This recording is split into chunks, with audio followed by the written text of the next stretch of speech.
Hello, everybody. Welcome to History and Politics Chat on Tuesday. Oh, baby birds, Barbara.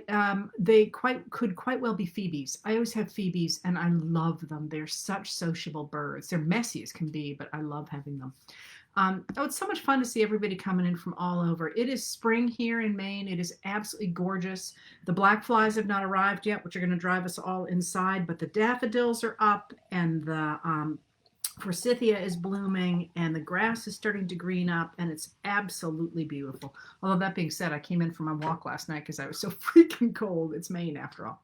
All right, so I'm going to get right to things today because because I hate it when people just kill time at the beginning of a talk. Here you go. Here's white. And my name is Heather Cox Richardson. I'm a history professor, but I do not speak for my employer when I do these videos. All right, so I'm going to go ahead and jump right in with the Fairness Doctrine. Oh, no, actually, I'm not. I'm going to start right in and jump in with where I hope to end. And that is, I want to start once again by reiterating, when I read your comments, both on Facebook and the things that people write to me, people want me to tell them that everything's going to be okay. And in the long term, I can tell you it's going to be okay one way or another. But in the short term, I can't promise that. I mean, the whole point of doing history is looking at the way that societies change. And I can give you sort of a roadmap for how societies tend to change in circumstances like the ones we're in. But the outcome is truly, truly up to us. Not up to me, not up to the lawmakers, not up to the people you don't like. It's up to you and me. And so I can't tell you it's going to turn out okay. I can tell you that if you put some skin into the game, and I'll talk more about that in a bit, that it'll come out in a way that you're comfortable with. But I can't tell you it's going to turn out okay. So let me give you some of the answer some of the questions that you put forward. And that is, I'd like to start with the Fairness Doctrine, which a lot of people asked about today. And the Fairness Doctrine was an old doctrine from the beginning of the 20th century that required for a media company that had a broadcast license that it went ahead and had to present both sides of an opinion. And when it dealt with an issue and it presented one side, it had to present the other side as well, and it also was supposed to make fact-based arguments. And that, of course, is let go by the Federal Communications Commission, the FCC, in 1987 after Ronald Reagan replaces a number of the people on the board, and they say, we're going to get rid of this because at the time, the movement conservatives, the people who were advancing the kind of narrative that you now see on the Fox News channel, felt that they were not getting enough airtime because people wouldn't air what they were saying because they couldn't prove it, right? They would say things and it wasn't true. And I want to talk today about that idea of things that are not true, but that what I would now call the radical right embraces. And it's not new to this moment, although now they've taken it to new heights. So they got frustrated by that, and in 1987, the Fairness Doctrine goes away. Now, a lot of people would like to bring it back nowadays because they sort of think back to the 1970s and the 1960s, and they think, oh, then at least we didn't have this craziness on the media. Craziness like Fox News personality Tucker Carlson launched last night when he suggested that people should confront mask wearers outside and ask them to take their masks off, and if there were children with masks on, actually call Child Protective Services or to call the police until somebody showed up. I mean, it was maybe people didn't understand why that was a big deal, but that went from sort of complaining about the situation and saying, oh, I don't like this, to asking people to take active moves to harass the other side. And that's actually a really big psychological flip, and it was a real marker, which is why so many people called it out. But when people talk about going back to the Fairness Doctrine, it ain't never coming back. And here's why. Because I very carefully use the word broadcast licenses.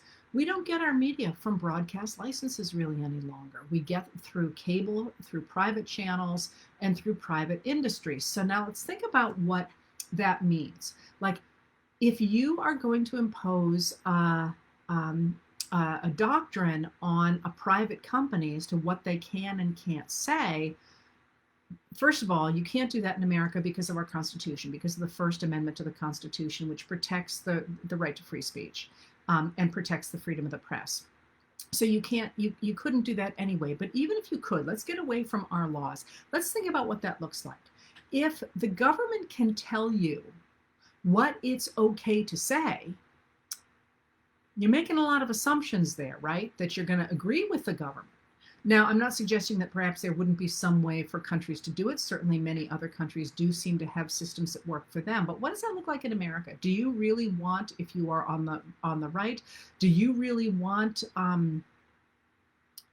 whenever I do that, all the people that I should know just go out of my head. The squad, do you want them telling you what you can say or not? Or if you're on the left, do you want Mike Pompeo and Donald Trump and Bill Barr telling you what you can say? Of course not.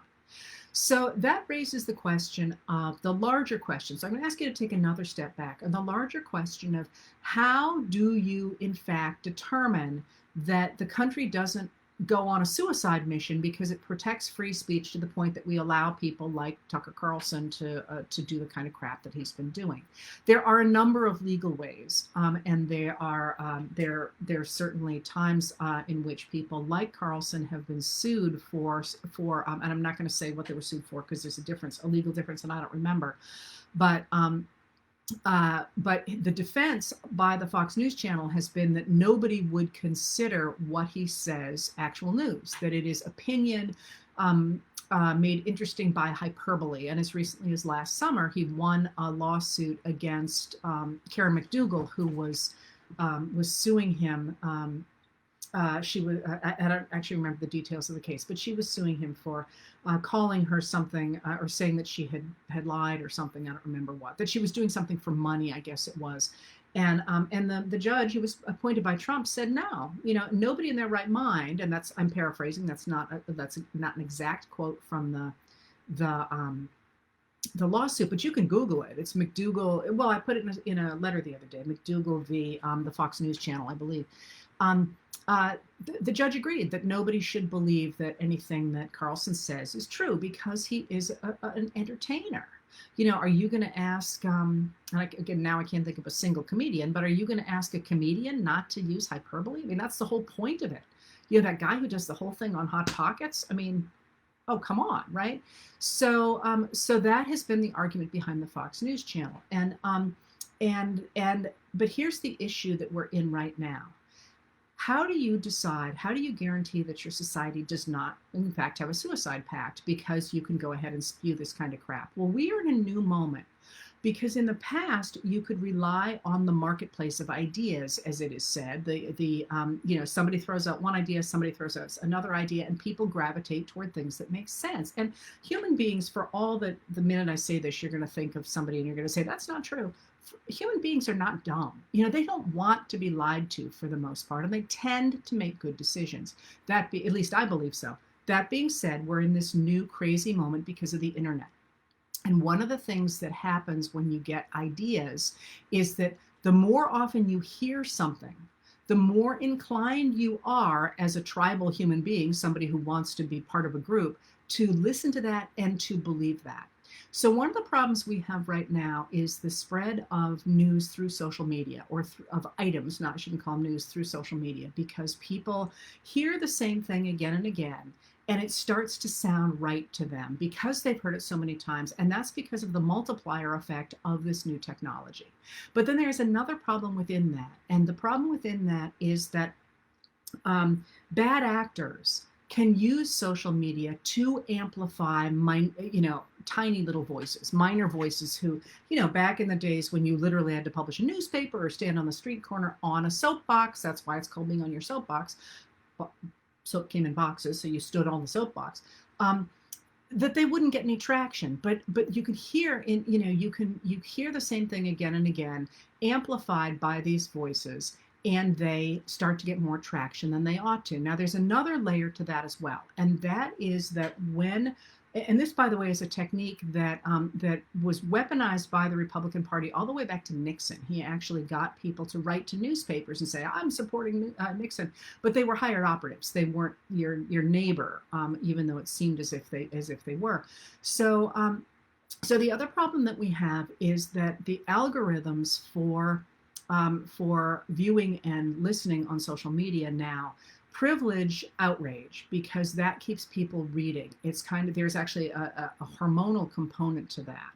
And so, so the algorithms for places like Facebook actually privilege the craziness on both the left and the right, but especially on the right. They privilege the craziness. So we no longer have a free marketplace of ideas. So you're hearing a lot of crazy stuff before you're hearing the actual real news. So one of the ways that people have talked about getting reality back is to go ahead and require social media companies to do things like identify bots, to go ahead and, this is possible, right? To go ahead and clear out the bots and say, we're not going to let Twitter, for example, people, bots on Twitter amplify the crazies. And Facebook similarly, we're not going to go ahead and permit there to be unequal algorithms that privilege one voice over another, because that's not free speech. That's actually changing the parameters of the way that it's actually sort of a business regulation, if you will. Now, I'm not going to make a suggestion about that. This is not my field. I'm not a lawyer. And I'm not a specialist in communications law, but I will suggest that while it is not possible for the government to go ahead and to affect what people say, it is possible for the government to go ahead and make sure that the playing field is level and that it's not being manipulated by bots or by business algorithms. And one of the things that was announced yesterday, and I don't know what I'm going to write about tonight, it might be this, it may not be, is that the government has opened up a new department of that looks into how foreign countries are manipulating our election processes through language by telling people things that are not true. And that's not simply saying, that candidate eats frogs, that is partly going ahead and hitting our weaknesses as individuals, which, by the way, places like Facebook have collected, and saying, oh, Richardson, she is really susceptible to stories about X, and feeding me slightly slanted stories about X, so I don't even know what's going on. And that happened to huge numbers of people in 2016, and we know now also 2020. So that's one way to try and level the playing field. But here's the other thing. So many people look at the Fox News Channel personalities, and they're like, how do these people stay in business? You got to boycott the people who advertise on them. Well, sometime take a look. You can Google it. You don't have to watch the show. Take a look at who actually supports Tucker Carlson's show. He has very little support. Advertising support. The way that Fox News stays in business is not through advertising. This is a really important point. It stays in business because it is bundled with other cable channels and it gets cable fees. So if you have cable TV, and even if you don't watch it, even if you hate it, you are supporting Tucker Carlson. So another one of the things that people have done and suggested is to tell your cable company, I will drop you. Either you unbundle cable so I can pick and choose, which is something that, as I'm reading about this stuff, and mind you, I don't watch TV, so it's easy for me to say. We pay for a lot of channels we don't use, and that it's kind of the big scandal, if you will, of the cable era, and because these are TV shows that are not necessarily things that otherwise would stay in business, and the argument is that some of them are very important. So, for example, your local cable show or whatever might not be able to make it on its own, but ESPN is bundled, Fox News is bundled. There's a bunch of really big channels that are bundled, and so one of the things that people have suggested is saying to your cable provider, I'm out unless you get rid of the Fox News channel. I will not give you my $5 or whatever it is every month to support the Fox News channel. That would restore the concept of fairness, that then the ideas that people like Carlson are promoting would have to compete with other ideas. And it is my belief about human nature that he could not make it that way, that we would get sort of those tabloid voices going back to the space that tabloids used to have, but that those kinds of voices have really been privileged by the internet and by the cable networks. And in fact, when the Fox News Channel broke into the markets in 1996, that was exactly the model. That they actually first paid stations to carry the Fox News Channel, and then they've been extremely aggressive about making sure they're compensated very well for the bundled cable. So the idea of a Fairness Doctrine of the government saying you can't say that, that's not going to happen under these circumstances, and it's maybe not a good thing anyway. Even the way it used to be enforced. There's a book out about the Fairness Doctrine that says, let's not go there again, because it did really narrow the spectrum of what was accessible, what was possible to say on a broadcast station. But it does seem to me that people are always like, you can't do that. I'm like, there's got to be a way. There's no way that our Constitution was supposed to be a suicide pact. So, if you indeed believe in the Enlightenment idea of the fair marketplace of ideas, let's restore the fair marketplace of ideas and stop giving any one set of ideas a leg up over another, because I truly believe that the good ideas do win out over time. All right, so that is the question of that you've asked about the the Fairness Doctrine and the Fox News Channel. All right, but here's another question about it. Why do people listen to him in the first place? And that's there's a couple of very important things I think that I want to go into from that. First of all, the model for the Fox News Channel has been compared by better scholars than I to the idea of professional wrestling, that they set up the scene in such a way that there is sort of a dopamine payoff at the end of it when the libs get owned again and again, and it becomes sort of a ritual. You may remember when your kids were little and they read, and I'm not suggesting a link here, but they read sort of those repetitive stories like the Hardy Boys, for example. And you read one of those suckers and you'd read them all, right? But there's a developmental stage when that's really useful. Or when I was a kid, we watched Gilligan's Island. Drove my mother nuts. We watched Gilligan's Island every single afternoon after school, and she's like, how can you watch that? How can you watch that? It's the same story every single time. But what that does is, first of all, it's very comforting. Even if you don't like Gilligan's Island, even if you knew that it was not necessarily Mensa material, it was just part of the ritual. You knew exactly what was going to happen. There weren't going to be any nasty surprises the way there might be if you actually went to a movie or looked at something new. Just the same way that the Hardy Boys, if you didn't know all the words, it didn't really matter because you knew how it was going to come out. And the trick, and the same with professional wrestling, right? Your guy's going to go through all kinds of trouble and he's going to be challenged by this person. At the end of the day, he's going to slam your guy down.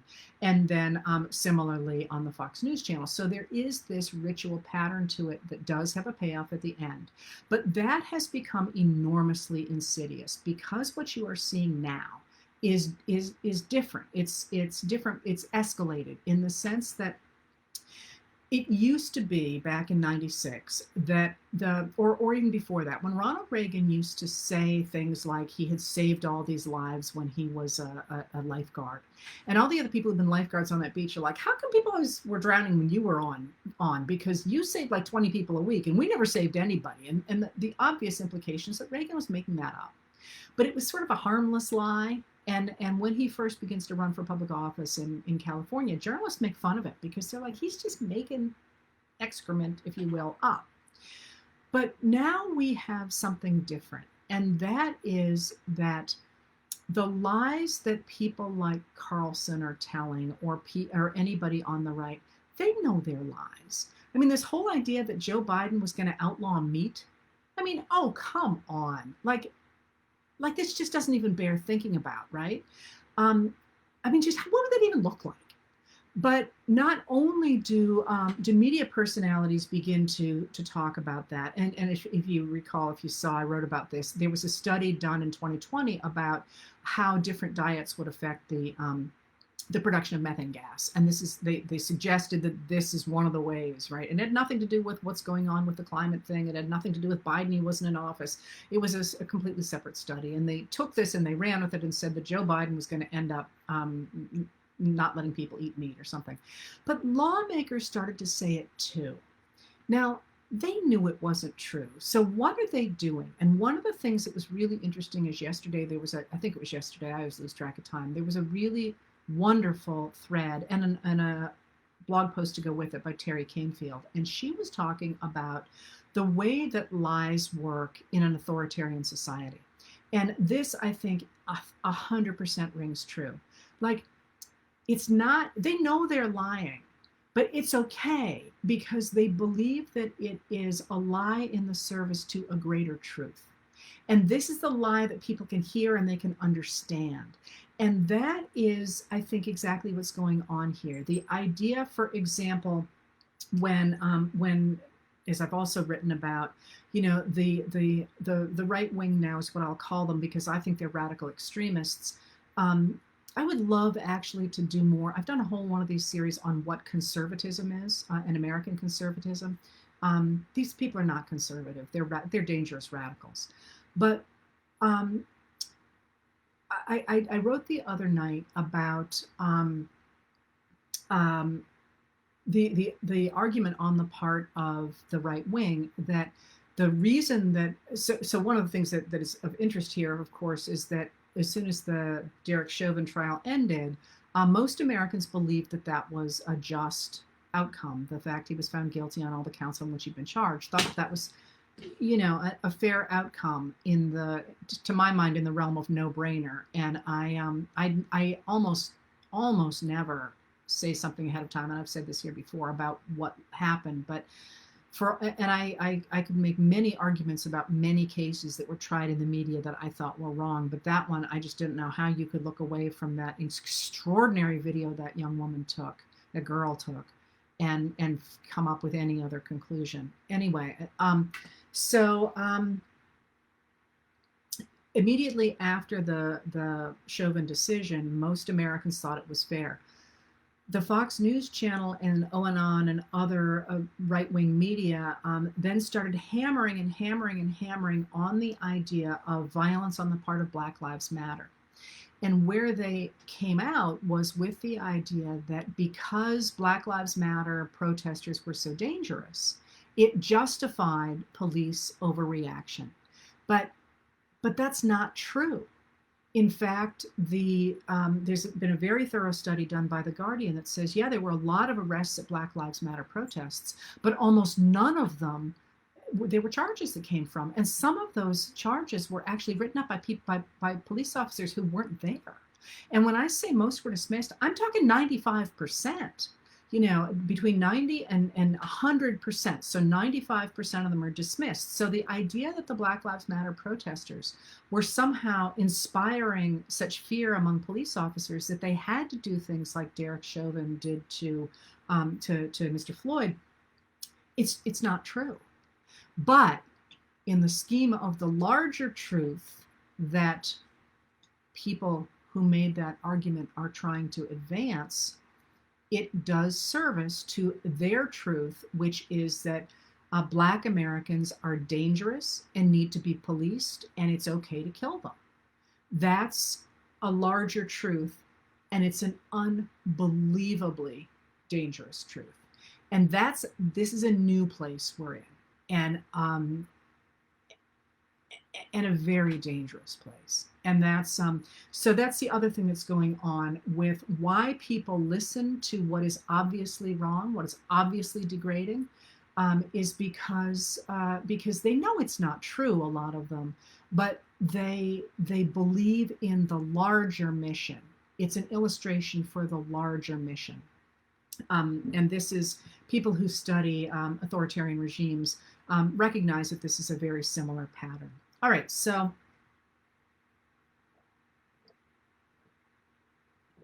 all right. Next question. So I got to tell you, I keep looking up there. I actually don't have a clock in. I do have a clock of a sort in my study. It's actually a tide clock, so I don't actually know what time it is. I do know we're about 2 hours from low tide. Anyway, somebody asked this: how much political power does the Trump coalition actually have? And I'm sorry, I'll tie this into the census. That's the other question that people are talking about quickly with the census. How much political power does the Trump coalition actually have? Well, this is interesting because the last statistics that I have seen were taken before the January 6th insurrection, January 6, 2021 insurrection, and they said that 25% of American voters considered themselves Republican. Okay, now I'm not great at math, but that's 1/4. That is not a winning coalition. Now, that's not to say everybody else is a Democrat. There's a huge number of independents in between those two groups. But the real question is why Trump, who managed to lose the House, the Senate, and the presidency for his party, continues to retain any power at all. And that's a really interesting question and a really complicated question. Normally, if you remember, presidents who lose, they sail off into the sunset. Basically, you don't hear from them again. So what's going on with that? Well, there's a number of things. The most important, perhaps, is the fact that Trump now commands his voters. They are not Republican voters any longer. They are Trump voters. And that's those Trump voters are at this point full-out white nationalists.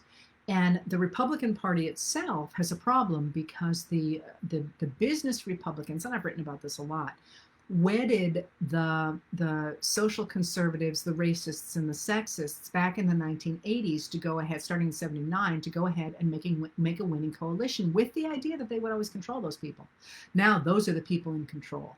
And this is why you're starting to see business break off and say, hey, we're not going to go down this road, because business loves tax cuts, loves deregulation, loves all that stuff. And I'm speaking with a broad brush. That's not true for all businesses by any stretch of the imagination.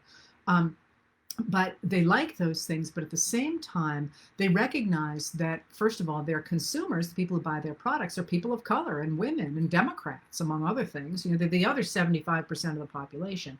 So they don't want to alienate those people. And at the same time, they also recognize that what the Trump voters want will be profoundly destabilizing. Because, and once you destabilize the society, business is just going to suffer terribly. And you only have to look to the South during Reconstruction to see that exact situation, that nobody wanted to invest in the South because you just couldn't tell when the courthouse was going to burn down or a bunch of people were going to get lynched or whatever. So there's a constant drumbeat during the Reconstruction years in the American South saying, stop the violence, stop the terrorism, because we're never going to get investment down here until you stop that. And if you know anything about the New South movements, one of the things they're trying to do is convince Northerners that it's now safe to invest their money in the South. So business is terrified of that as well. But Trump did something else that before the 2020 election, and that is that he packed the state GOPs, the state Republican parties, with loyalists because he was afraid he was going to get primaried. In fact, there were some signs that there was going to be a significant primary challenge to him. And so the state GOP parties, the state parties, are Trumpers, and they control a number of our states. So here's the rub, and here is why we're in this really crazy moment with a group of people who only have about, as I say, 25% before the January 6th insurrection. And of course, people hemorrhaged out of the party after January 6th. So how many official Republicans are there at this point? I don't know. I haven't seen numbers, but as I say, as recently as just before January 6th, it was only about a quarter of the country. And for people to leave the party right after an election is very unusual. People tend to leave parties right before an election, not right after one. And the Democrats led some people too, but the Republican Party is hemorrhaged.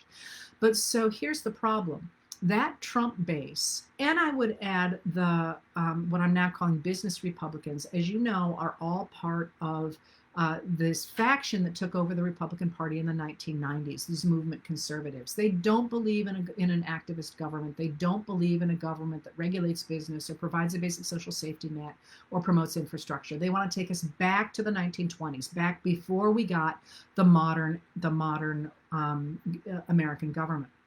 But now they've split between the people, and they managed to get power because they wedded that group of what is now the Trump base. And they have been very much radicalized, by the way. They're way out there compared to where they were in the 1980s. And they wedded that with business, which has also become radicalized. And they had this group together. I'm sitting here making gestures and nobody can see them. These two groups together, and they came together.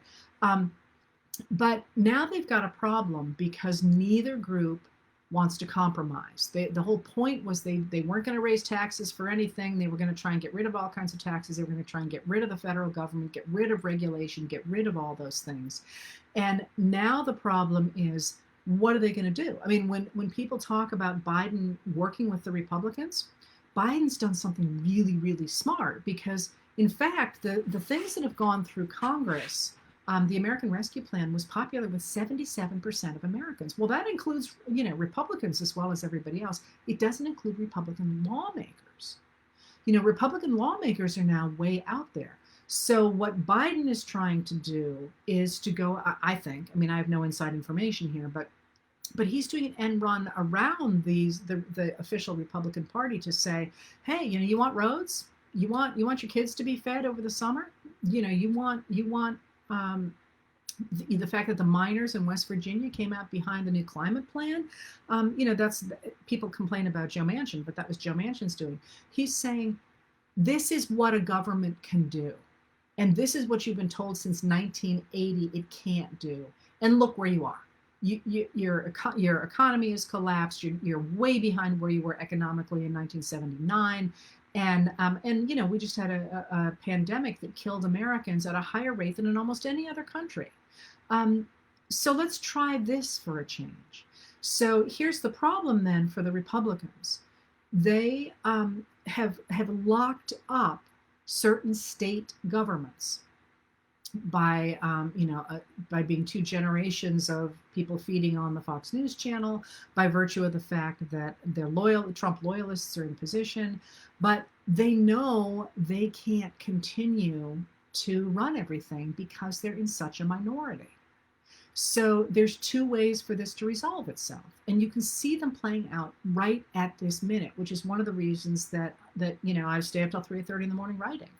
Because it's absolutely fascinating it's horrifying as an individual, I know, but as somebody who studies societies, this is it, folks. This is the American moment where we get to see how this plays out. So it can resolve itself in two ways. It can resolve itself with the American people taking over the system again, the way they did in the 1860s and the way they did in the 1890s and the way they did in the 1920s, and saying, forget it. We're not going to do things so that everything moves up to the very wealthy. We're going to go ahead and we're going to use the government to make it possible for people who work hard to make a living and to have health care and to have decent food. And this is not somehow socialism. This is the way the government should work. So that's how it's always happened in the past. But there is another route. And that other route is for this very small minority to cement its power once and for all and take over the country and impose its will on the majority. And that is absolutely what the current day extremists in the Republican Party are trying to do. So, for example, let me go now into something else. And that's the census. So you've asked me a lot of questions about the census, and I have to laugh. So I'm a historian. Like, this is what we do as censuses, right? And I gotta say, I had a funny conversation once with a relative I adore, by the way, who at the time, Obama was in office, and he was furious with the questions that Obama was offering on the census. And this is a man from West Virginia, and I was like, hold it, stop right there. I'm a historian. The census is our snapshot every 10 years of what the country looks like. It's the only way we can mark change. So when I want to know how many horses Americans had in 1880, I go to the census. If I want to know, like, what people were eating in 1840, I go to the census. If I want to know, so the censuses that I'm going to be talking about now as a way to determine Congress are very important for that. But they are also a snapshot of who we are. And this is one of the reasons that I get just beside myself when people screw around with the census, because aside from the way it matters right now, there's a historian 150 years out there who's going to be like, I am about the 1890 census, which is, where on earth is it? How did you screw it up this badly? So anyway, to get to the census, the results of the census came out yesterday, and people are, it's very interesting to me because people are taking that census as if it's gospel. And it is, in the sense that you really can't retake a census. It's very expensive. It's very expensive to do a census. It's very hard to do a census. And we're stuck with it, basically, I think. It's going to be challenged in court. It's already being challenged in court in a number of ways. But is it an actual count of people in the country? Of course it's not. And I say of course it's not because even if a census were being done in good faith, you're not going to get everybody. But you can't really do a census that gets everybody because there are certain populations that are frightened to be counted, or that are and frightened to be counted is a big one. And obviously your mind probably went to undocumented immigrants in this country. But for my purposes, the 1890 census was incredibly annoying because indigenous people on the Lakota reservations in what is now, I guess was then too, South Dakota, were scared to be counted. So they literally kept avoiding the census taker. And so basically that's useless, except we do for the Lakota population for that year, except we do have other counts that we can look at. And that has huge implications for the actual food that the Lakota are provided, because they're way undercounted. And they quite deliberately move around so that they're not going to be counted by the census guy, because they don't know. I mean, if you're a Lakota in 1890, you don't want to be counted by that dude. So even if people are trying to do a good job, and mind you, that man wasn't, the count's not going to be good. But is there any reason to think that the Trump administration got the census right when it got everything else so completely out of whack according to political lines? I'm sorry, I don't buy it. So that being said, we are now in a position of redistricting the country for congressional seats. And a lot of you have said, what is this going to mean? What is the fact that, New York lost a seat and Minnesota picked up a seat and Texas and Arizona and all that? What does this mean? I don't know. We don't know what it's going to mean, because the reasons that those different states picked up or lost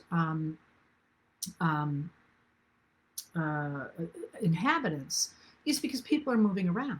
And we have some ideas about who is moving around, but we don't know how that's going to affect anything until we know about redistricting. Okay, so here's how redistricting matters. I'm going to step back for a minute here. And that's that that a lot of people woke up in 2016 and they're like, what just happened here? Like, how did this happen?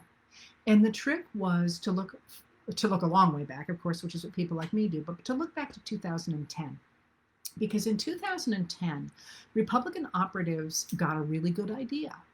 And what they did is they went to donors and they said, listen, let's stop worrying quite so much about the national level, because everybody pours money into the national level.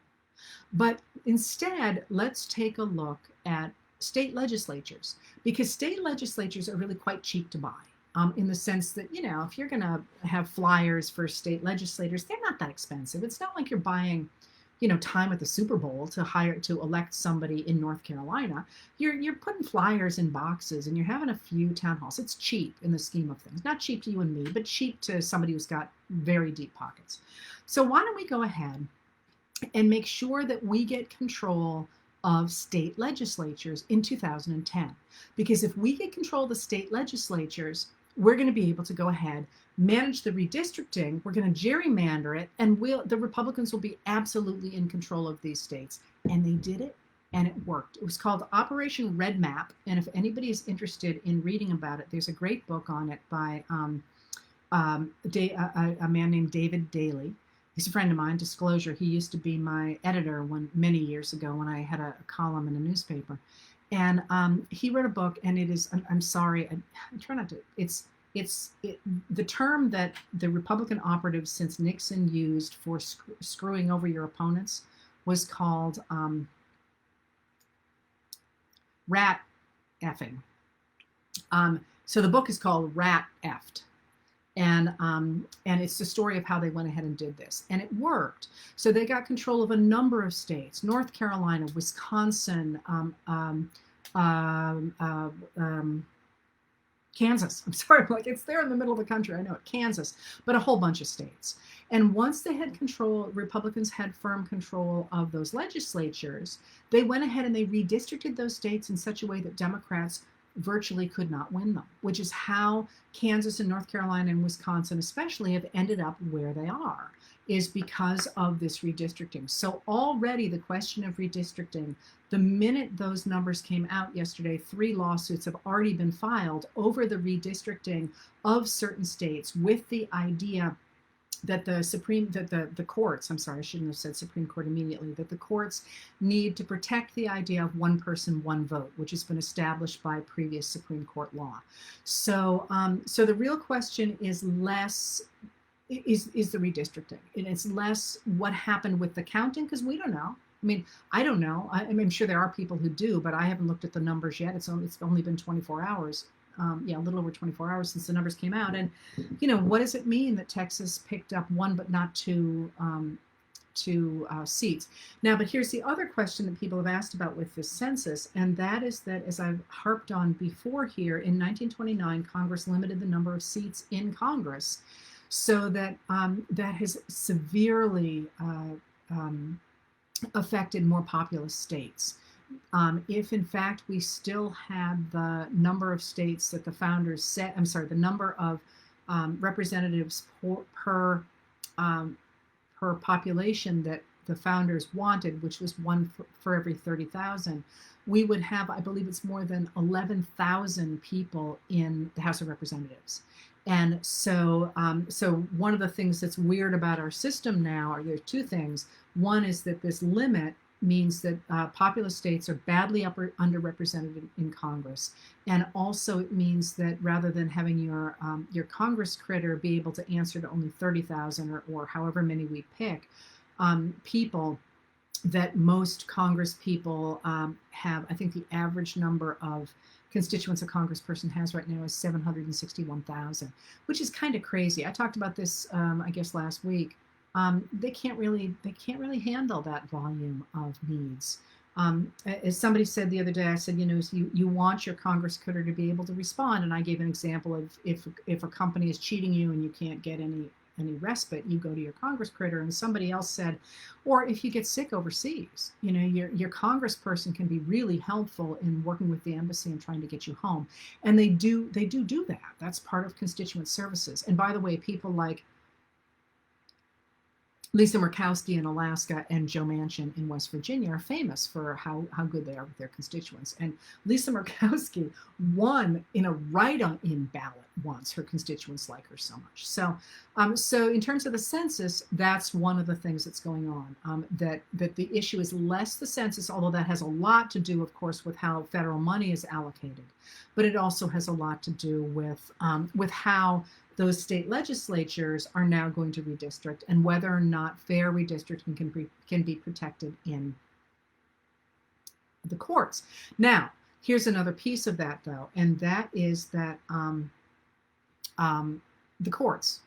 And people ask me to talk about how the courts have been politicized. And I've said this before, that under President Ronald Reagan in the 1980s, his Attorney General Edwin Meese went ahead and deliberately politicized the Supreme Court and the court system itself. Now, the courts have always been political since Jefferson came in and tried to replace the justices that Washington had put in place. Or that Adams had put in place. They have been political. People wanted their own, presidents wanted their own people in those spots, but they were designed to be apolitical, that you'd slanted it, but you tried not to deliberately politicize the Department of Justice. And in fact, well, the Department of Justice is after 1870, but you tried not to politicize the courts. And after in the 1980s, Edwin Meese goes ahead and starts to actually ask questions of people. How would you vote on an abortion case? How would you vote on one thing after another? And he does that quite deliberately because part of the Reagan Revolution was the idea of getting rid of what they considered an activist judge, a set of judges in the 1950s, 60s, and 70s, and those were the Warren Court and the Burger Court, Earl Warren and Warren Burger, both of whom were appointed by Republicans, both of whom were themselves Republicans, but who were trying to expand the idea of civil rights and regulation in America by using the courts. So if you think about the 1930s, FDR tended to use the federal government to level the playing field for workers and employers, but he didn't often take on issues of civil rights because he had to mollify the Southern Democrats in his caucus. He did some, and certainly Truman did some as well. But when Eisenhower comes in after having been the chief of the Allied Expeditionary Force during World War II, he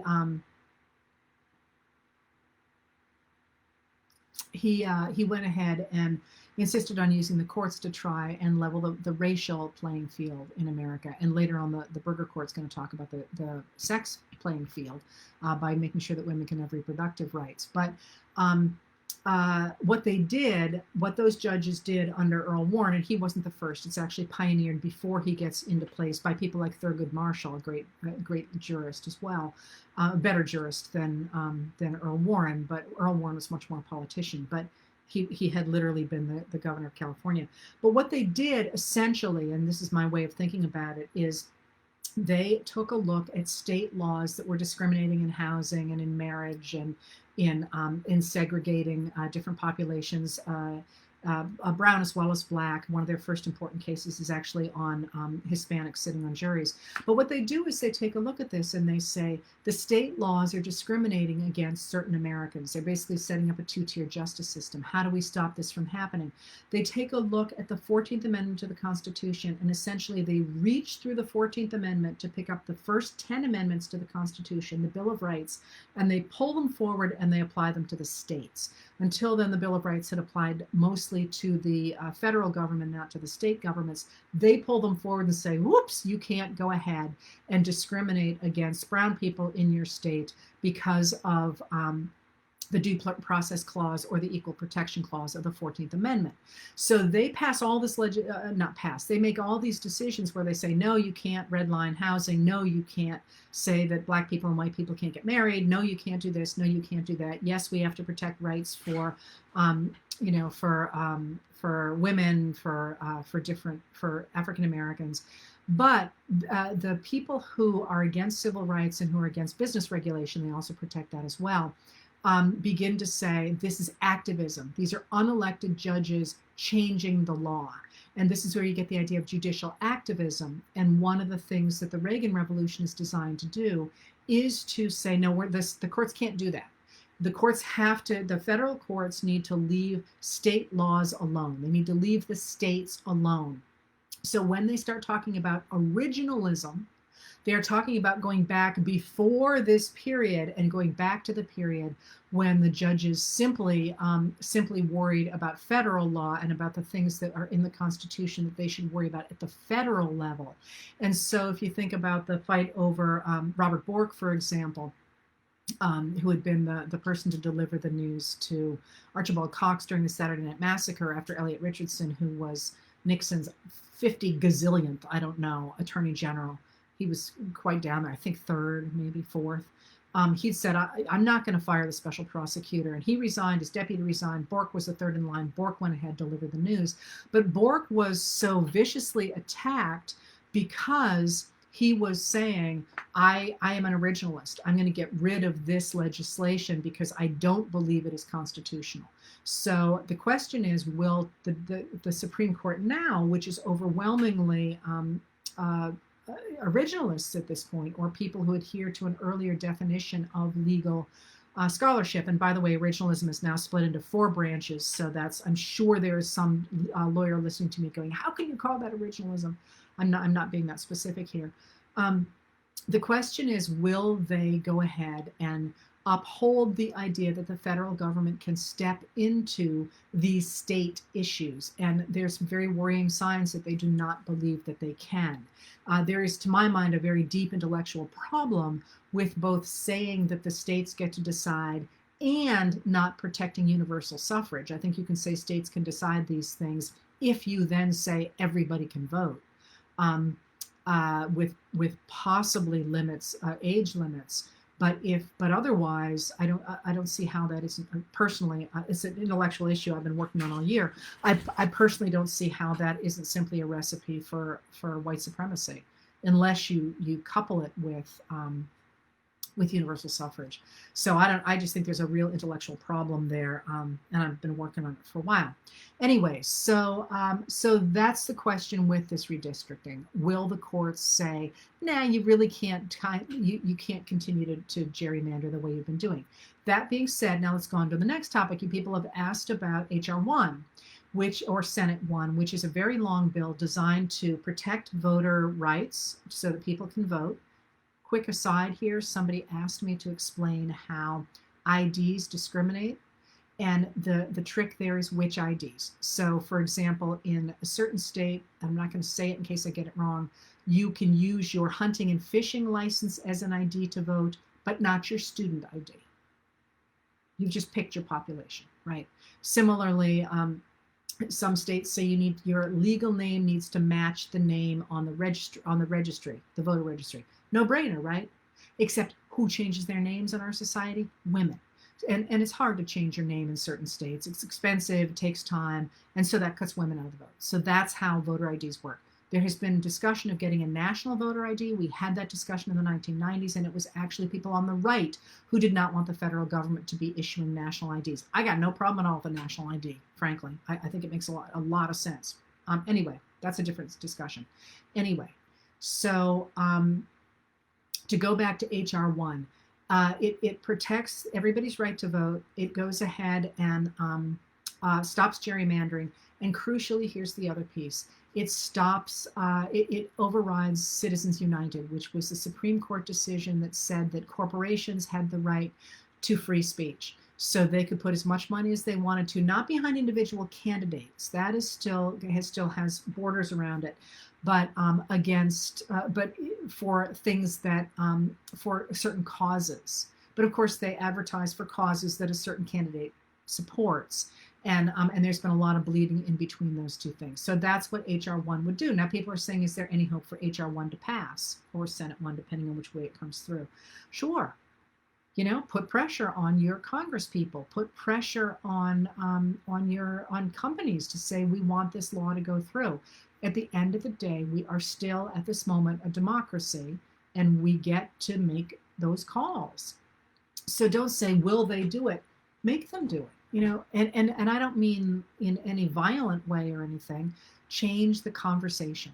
Make it clear to the companies that are supporting that legislation that you like that you will continue to work with them, because they are standing for voter rights, and they want stability as well. So they would be for that. And say to the companies that don't, like the cable news channels that support the Fox News channel, or any other channel you don't like, that you will not continue to support that, because at the end of the day, they're all about making money. And interestingly enough, you know, that's one of the things that current day Republicans have said, is that corporations are perfectly welcome to pour tons of money into our causes, but they can't speak up about voting rights. And I think that's kind of a hard intellectual position to take. All right. A couple of questions here, I think just one question here. I wish I had more time for some of these. A real quick one here from Gloria Wild. Why do mass shootings occur on innocent civilians instead of people who are fighting to have those type of weapons? And I wanted to answer that one quickly, Gloria, because this is a trope in American history, and it's one that nobody ever notices, and it matters so much. People always go after the low-hanging fruit. So if you look at indigenous history, for example, whenever there is a skirmish between the settlers or the army and indigenous tribes, the indigenous fighters, say the dog soldiers of the Cheyennes, the army doesn't go after the warriors. They go after the women and children because they're low-hanging fruit. You know, it's way easier to kill somebody who's flying a peace flag than it is to go after a warrior. And it's not just that. Look at the news we now have about the IRS and the fact that its enforcement of laws against corporations has gone way, way down. Corporations got serious money, so they're going to fight everything. But you know, the guy at the corner store, they're going to go after him because he's low-hanging fruit. So again, one of the reasons that it's people who are unarmed, who and who have been fighting, you know, who have not been part of the gun debate, who get gunned down, low-hanging fruit. And I picked that one out because I think the low-hanging fruit principle is one we don't talk about enough. All right, so here's another one. Arizona Recount, Audrey Hall asked about. That is a complete scam. It's a private company that has a really bad reputation, and they are not permitting oversight of what they're doing. I have every expectation that they're going to come out and say, yeah, it was a fake election. And the idea there is to keep the big lie alive, the idea that Trump lost, that election was stolen. That is a lie. This has been litigated, relitigated, counted. And remember that the people who certified those votes are Republicans as well as Democrats, and that Trump did not contest any states, the outcome in any states that he won, even though Biden flipped a lot more counties in those states. So so this is just a sham, and or a scam. And no, not a sham, a scam. And to my mind, once those ballots were moved out of a secure location, it's over. I no longer trust those ballots in any way. Because you don't know what happened to them. This is why we have provenance. This is why we know where things go. This is why we keep records, because once it's out of official hands, it's contaminated, to my mind. You know, as a historian, I would never trust those ballots now because of what's happened. All right, so the last thing here,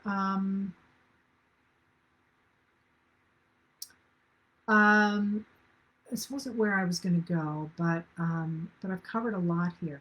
The last thing is, why on earth isn't Biden pushing back against the gaslighting and against the lying on the right? And this is a really, really interesting question. And I think a really smart answer on his part, not on mine. I put that badly. So, as you know, for many years, I and other people have associated the tactics of the current day Republican Party with domestic abuse, with gaslighting. And the problem with engaging with Ted Cruz, for example, when he lies straight up, or Tucker Carlson, is that you're reinforcing that narrative. You're not saying, you're arguing with it, but the very fact of arguing with it gives it legitimacy. And so what Biden seems to me to be doing is ignoring it. He's trusting people like me to step up to the plate and saying, you know, no, that's not true. This is a lie, whatever. And he's doing an end run because he is refusing to legitimate that argument that they're making. He's walking around it.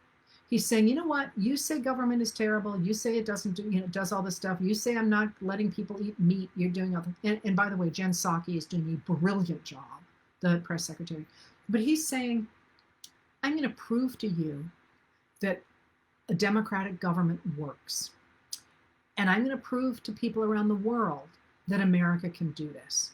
And I'm going to make sure that other people in other countries who are promoting democracy feel supported, hence the Armenian Declaration, and hence the support for Navalny. I mean, the timing of Navalny going back was no accident. Navalny knew that this was coming.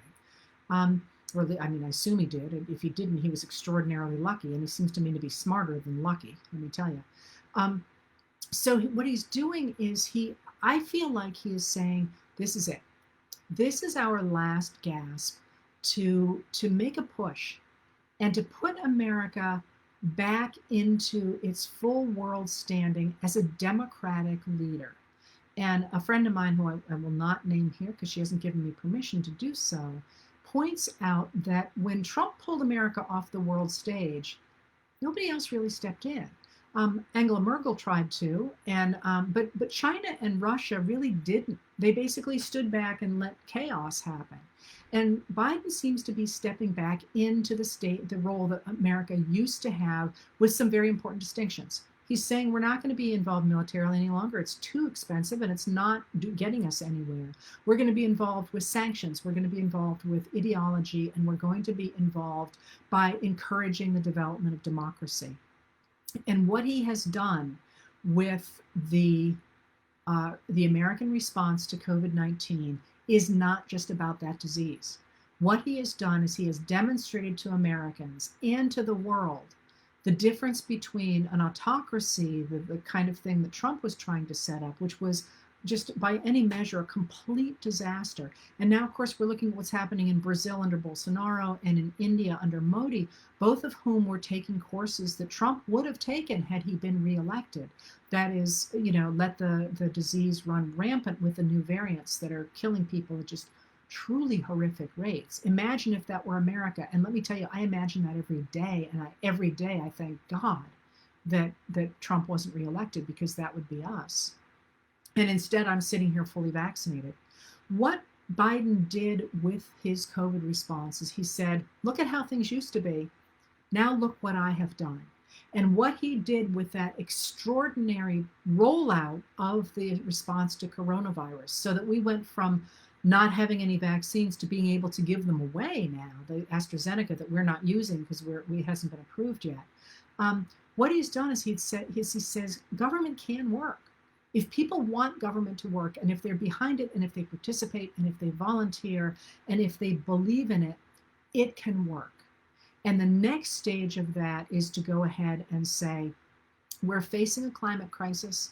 Somebody's going to have to take the lead. And if it is not America, it's going to be China, because of the fact that we have so backed off from our R&D in renewables, in renewable energies, and also in nuclear, which is not a renewable, as a person pointed out to me correctly.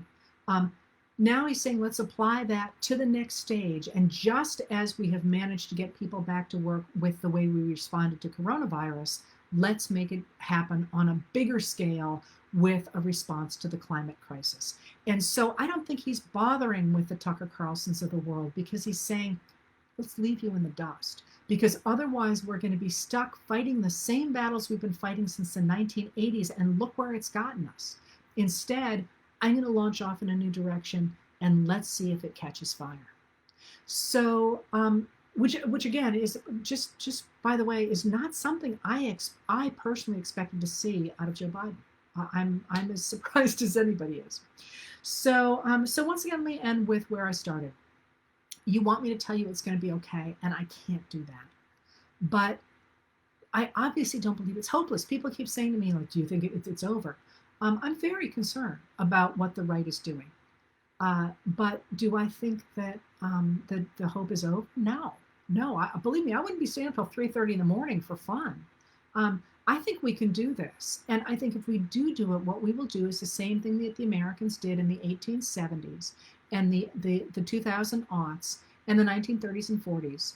And now again in the present, when we took the country back from those people who were trying to turn our democracy into an autocracy or an oligarchy, and create a country that comes closer to what we always have had the potential to be, a truly multi-ethnic democracy that has economic fairness for everybody, and in which everybody is treated equally before the law.